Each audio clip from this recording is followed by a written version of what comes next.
इशदारी बाब त्या ठिकाणी आहे।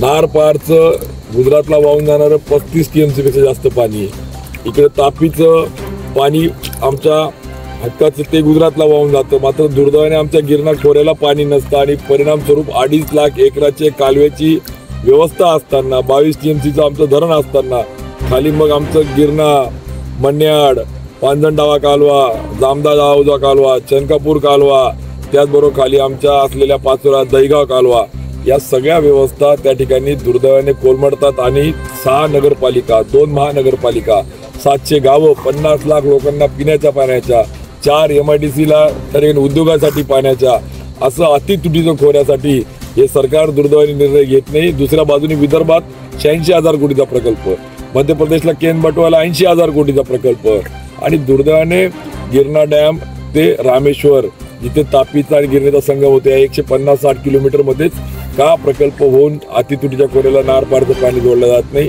हा संताप गिरणा खोऱ्यातल्या शेतकऱ्यांच्या मध्ये। आणि म्हणून आम्ही सांगितलंय की जोपर्यंत प्रशासकीय मान्यता कोणत्या योजनेतून तुम्ही द्याल बजेट ते पण आम्हाला हवंय, नुसतं आम्हाला तोंडाला पानं पुसणारं नकोय। कारण की 8 वर्षापूर्वी असंच आमच्या गिरणा खोऱ्यातल्या 7 बलून बंधाऱ्याच्या नवीन इनोव्हेटिव्ह टेक्नॉलॉजी प्रकल्पाला देखील आपण राज्यपालांचं पत्र आम्हाला देऊन फसवलं। 8 वर्ष आले 1 रुपया त्याला दिला नाही आणि आता परत राज्यपालाचं एक पत्र पाठवून आमच्या तोंडाला पानं पुसायचे कामं करतायत। 60 वर्ष आमच्या बापाने संयम ठेवला, मात्र आमची पिढी आता त्या ठिकाणी तुम्हाला शांत बसू देणार नाही आणि म्हणून नार पार द्या, नाहीतर हद्दपार तुम्हाला करू आम्ही। आणि म्हणून पंतप्रधानांच्या कार्यक्रमामध्ये गिरणा खोऱ्यातले शेतकरी उद्रेक करतील। आमची प्रामाणिक इच्छा आहे की पंतप्रधान एका पक्षाचे नाही, ते राष्ट्राचे आहे, त्यांना कुठल्याही प्रकारचा त्रास त्या ठिकाणी दिला जाऊ नये। परंतु जर आमच्या हक्काचं पाणी गुजरातला जात असेल, आमच्या खोऱ्यातले 5-5 मंत्री ग्रुप त्या ठिकाणी तोंड गप्प करून बसत असतील, तर हे आम्ही सहन करून घेणार नाही। त्यामुळे गुजरातचे बावले खानदेशचे नेते होऊ शकत नाही, आमचे त्या ठिकाणी प्रतिनिधी राहू शकत नाही आणि म्हणून आम्ही 11 तास झाले आणि अजूनही रात्रभर आम्ही पाण्यात बसणार आहोत।